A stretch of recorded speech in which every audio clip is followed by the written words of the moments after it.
할렐루야. 네, 오늘 여러분과 함께 나눌 말씀은 누가복음 2장 36절에서 38절까지의 말씀입니다. 제가 봉독하겠습니다. 또 아셀 지파 바누엘의 딸 안나라 하는 선지자가 있어 나이가 매우 많았더라. 그가 결혼한 후 7해 동안 남편과 함께 살다가 과부가 되고 84세가 되었더라. 이 사람이 성전을 떠나지 아니하고 주야로 금식하며 기도함으로 섬기더니 마침 이때에 나아와서 하나님께 감사하고 예루살렘의 속량을 바라는 모든 사람에게 그에 대하여 말하니라. 아멘. 누가복음 2장 36절로 38절의 말씀을 가지고 기다림에 익숙한 사람들이라는 제목으로 여러분들과 은혜 나누기를 원합니다.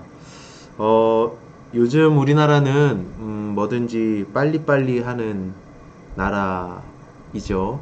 사실 이 빨리빨리라는 성향은 대한민국의 국민성이 된 지 오래되었습니다. 대한민국은 뭐든지 빠르게 진행되는 나라입니다. 이게 굉장히 우리에게 편리한 삶을 가져다 주었는데요. 외국 사람들이 우리나라에 오면 가장 놀라는 것 중에 하나가 뭐냐면 바로 인터넷 속도라고 합니다. 외국에서는 인터넷이 굉장히 느린데 한국에 오면 뭐 지하철을 타도 와이파이가 되고 또 버스에 타도 와이파이가 되고 또 공공장소 아니면 뭐 식당 어디를 가도 와이파이가 연결되고 굉장히 빠른 속도로 인터넷을 사용할 수 있기 때문에 외국인들이 굉장히 놀란다고 합니다. 인터넷 화면을 누르기만 하면 바로바로 검색이 가능하고 바로바로 어떤 영상들이나 매체들에 접속할 수 있으니 굉장히 편리한 시대라고 할 수 있습니다. 또 우리나라가 빠른 것 중에 하나가 뭔가 택배가 굉장히 빠릅니다. 아마 성도님들 가정에도 매주 택배 상자가 여러 개 배달되리라 생각하는데요. 요즘은 어떤 배송이 나왔냐면 새벽 배송이라는 말 아시죠? 로켓 배송 이런 말. 오늘 주문하면 내일 해 뜨기 전에 저희 집 앞에 택배 상자가 도착해 있습니다. 굉장히 빠르게 택배물이 도착하죠. 모든 것이 빠르게 진행되다 보니 삶을 살아가는데 굉장히 편리함이 있는 게 사실이지만 이렇게 빠름, 속도를 지향하는 사회가 우리에게서 빼앗아가는 것도 하나 있습니다. 그것은 무엇이냐면 바로 기다릴 줄 아는 능력이에요. 모든 것이 빠르게 속도 있게 사회가 돌아가고 세상이 돌아가다 보니까 우리는 기다리는 것을 잘 못하게 되어버렸습니다. 기다림이라는 덕목을 잃어버린 것 같습니다. 특별히 젊은 세대들은요, 더 이 기다리는 것을 못해요. 제가 청년분들께 가끔씩 이 핸드폰 요금 얼마 정도 쓰시는지를 물어봅니다. 핸드폰 요금을 물어보면요, 대부분의 청년들이 8만원에서 한 12, 13만원 정도 내외의 요금제를 사용해요. 왜 그렇게 비싼 요금제를 사용하십니까? 제가 물어보면 대부분은 그만큼의 비용을 지불해야 한 달 동안 인터넷을 빠른 속도로 사용할 수 있기 때문이라고 대답합니다. 저렴한 요금제는 뭐가 불편하냐면 통화도 되고 다른 거 다 되는데 인터넷이 느려요. 저렴한 요금으로 가면 갈수록 인터넷을 느리게 사용해야 되고 값비싼 요금으로 가면 갈수록 인터넷을 굉장히 빠르게 사용할 수 있죠.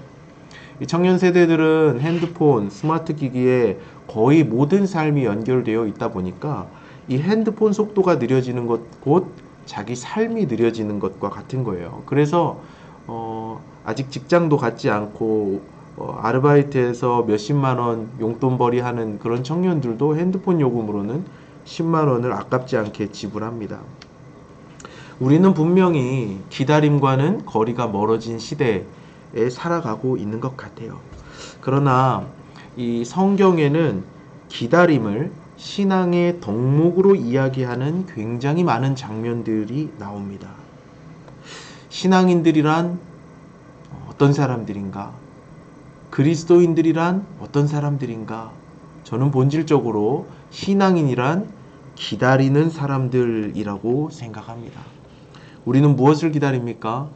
하나님께서 약속하신 그 약속을 믿고 그 약속이 이루어지기를 기다리는 사람들입니다. 하나님이 하신 그 약속의 말씀이 성취되기까지 인내하고 묵묵히 참고 기다리는 사람들이죠. 오늘 우리가 함께 읽은 본문에는 일평생을 기다리면서 살아온 한 여인의 이야기가 등장하는데요. 예수님은 태어나신 지 8일 만에 율법을 따라 정결 예식을 행하러 예루살렘 성전에 오르시는데 그곳에 어떤 할머니 한 명이 있었습니다. 오늘의 주인공 안나 할머니인데요. 이 안나 할머니에 대한 소개가 자세히 본문에 나와 있습니다. 첫 번째로 그녀는 아셀 지파 분우엘의 딸이었다라고 소개하고 있어요. 아셀 지파는 이스라엘 12지파 중에서 그렇게 주목받는 지파는 아니었습니다. 그렇게 주목받지 못하는 지파에서 태어난 안나 할머니의 직업 아니면 그 사람의 정체성은 당시 선지자였습니다. 성경에 등장하는 몇 안 되는 여선지자 중에 한 분이시죠. 이 안나 할머니에게는 기구한 사연이 하나 있었는데요. 결혼한 지 7년 만에 남편을 잃은 것입니다. 결혼한 지 7년 만에 이 신혼의 단꿈을 꾸고 신혼 조금 지나서 아이를 예쁘게 키울 만한 그때에 남편과 헤어지게 된 것이에요. 우리가 잘 알다시피 당시 사회에서 이 남편 없이 살아간다는 것은 너무나도 고달프고 힘든 일이었습니다. 당시 남편 없는 여인들은 유린과 착취, 약탈의 대상이 되기도 하고요. 적절한 보호를 받지 못하던 사람들이었어요. 그래서 구약의 3대 약자 중에 한 사람이 바로 과부였죠. 이렇게 고달픈 현실을 살아가는 게 당시 과부들이었는데요. 고달픈 현실을 살아가다 보면 우리는 잃어버리는 것이 하나 있습니다. 그것은 무엇인가? 고달픔이 익숙해지고 절망이 익숙해지면 우리는 소망을 잃어버립니다. 미래를 향한 희망과 기대를 잃어버리죠. 고난과 절망이 내 삶에 익숙해지면 회복에 대한 소망, 갈망을 잃어버리기 쉽습니다. 회복을 기다리고 소망하는 힘을 잃어버리는 거예요. 그러나 여러분, 우리는 고난과 절망의 상황 속에서도 소망해야 할 줄로 믿습니다. 하나님께서 회복시켜 주실 그때를 기다려야 할 줄로 믿습니다. 자, 안나 선지자는 어떻게 했을까요? 37절의 말씀을 제가 한 번 더 읽겠습니다. 과부가 되고 84세가 되었더라. 이 사람이 성전을 떠나지 아니하고 주야로 금식하며 기도함으로 섬기더니. 남편을 잃은 안나 선지자가 할 수 있었던 것은 무엇입니까?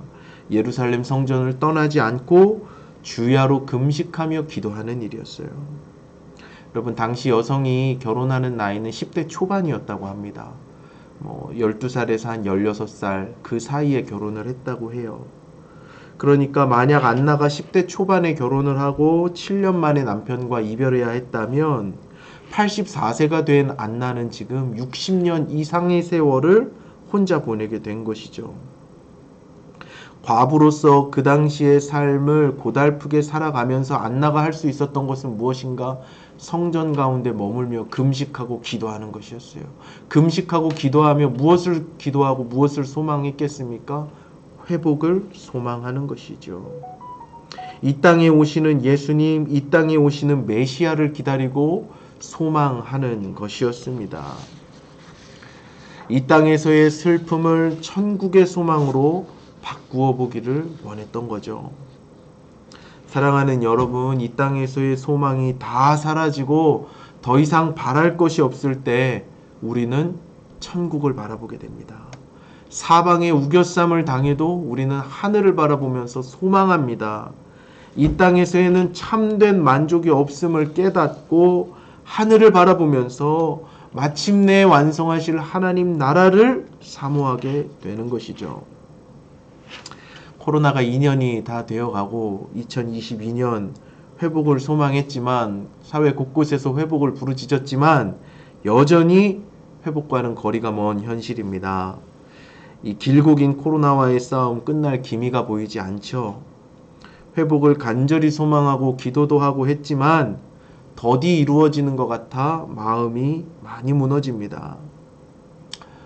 사업의 어려움을 겪으시는 분들도 마찬가지이시겠지만 교회에서 사역하시는 분들, 또 교회에서 여러 모양으로 섬기시고 공동체를 세우시고자 노력하시는 목자장님들, 또 각 부서 리더분들 마음이 다 한결같이 괴로우시리라 생각합니다. 무언가 회복을 위해서 해보고 싶어도 할 수 없는 현실이 자꾸 주어지기 때문이죠. 위드 코로나가 와서 이제는 교회가 회복되는 것 같았습니다.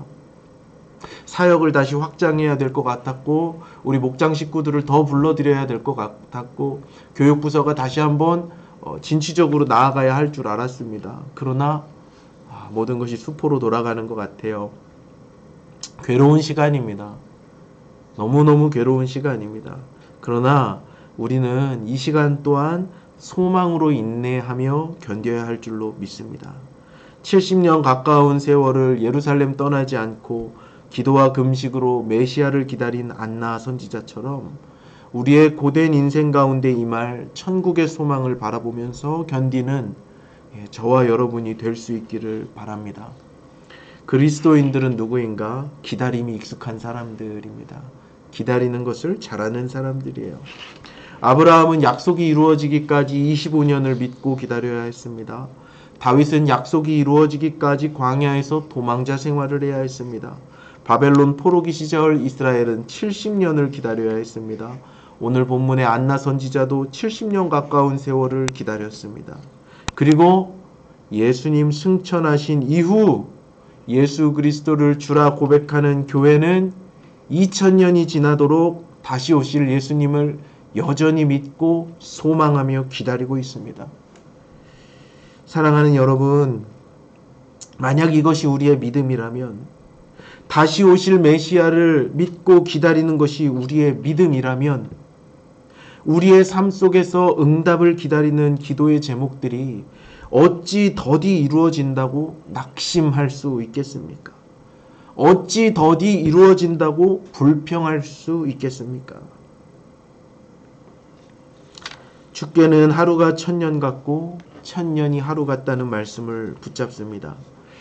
사랑하는 성도 여러분, 마지막으로 로마서 5장 3절과 4절의 말씀을 읽고 말씀을 맺겠습니다.